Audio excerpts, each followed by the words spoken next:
Parliament ఎన్నికల్లో CPI party పూర్తి మద్దతు కాంగ్రెస్ పార్టీకి ఇస్తుందని సిపిఐ పార్టీ రాష్ట్ర కార్యదర్శి కొత్తగూడెం ఎమ్మెల్యే కూనంనేని సాంబశివరావు అన్నారు. ముఖ్యంగా దేశంలో ఎన్నడూ లేని విధంగా విద్వేష రాజకీయాలు నడుస్తున్నాయన్నారు.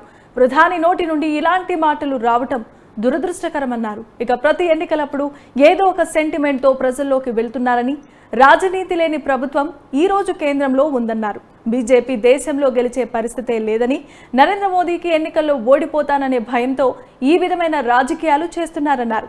ఎన్నికల వేళల్లో ప్రతిపక్ష నేతలను జైలుకు పంపడం బీజేపీకి ఆనవాయితీగా మారిందని, ఎవరినైనా అడ్డుకునే శక్తి కమ్యూనిస్టులకు ఉందని స్పష్టం చేశారు. ఇవాళ దేశంలో ఏనాడు లేని విధంగా విద్వేష రాజకీయాలు ప్రబలిపోతున్నాయి.